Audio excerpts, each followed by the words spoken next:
Hi, welcome back to my new lesson on IELTS tips. My name is Vikram Khanna and you are watching me on English Pillars. Today I am going to cover IELTS tips. IELTS Writing Task 1 for academic students. I know many students do a lot of mistakes while doing the writing, especially Task 1. That is very much problematic for many students. And today I am going to give you some strategies, some very good tips to clear your Task 1. After watching this video, I am sure that you will be clear with lot of ideas, lot of new tips so that you can score very good bands in this. The first one is they do not read the question to the fullest and then they miss very good information. I recommend you must read the question and you should look at the diagram also. You have to see the horizontal axis, vertical axis, and especially the line which is just above the diagram. You will get really very good data and good information so that you can plan accordingly.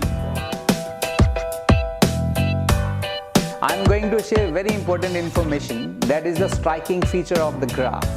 If you get a graph, then you must see what is striking your mind when you just look at the graph. If you write this information, I am sure you are going to gain some good points.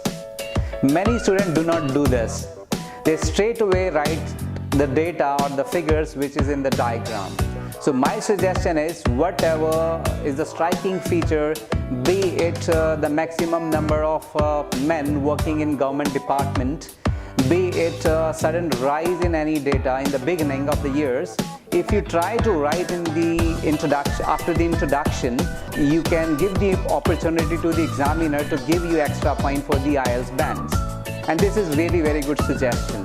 Try this tip and I hope that you can score or you can improve better.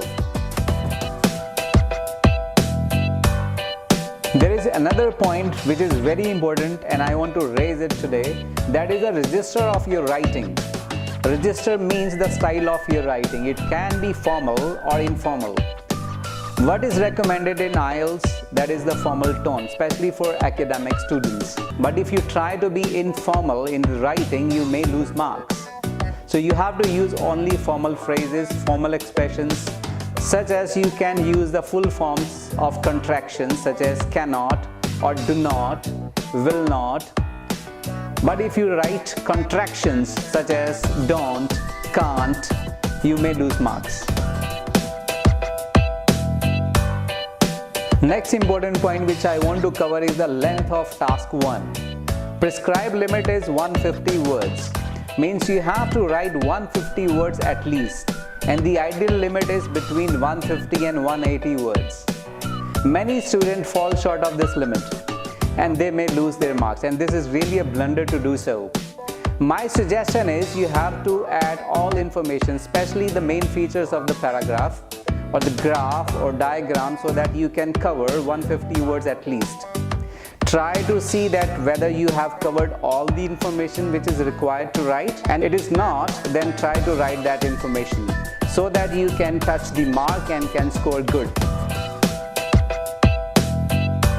Last but not least, there is another very important point. For every task 1, be it your graph or be it your diagram, be it your process chart, you must write an overview. This is very important thing. Many students think when they get a diagram especially or process chart, they should avoid writing the overview. But this is a blunder. You must write the overview, and your overview shouldn't be the copy of your introduction. It means you have to rephrase your introduction in a good way so that you can give a brief view of your diagram or graph or process chart. I hope you have learned something new from this video. Wait for my new video which is on the task 1 again, and this is the part 2. Stay tuned till then and have a good day.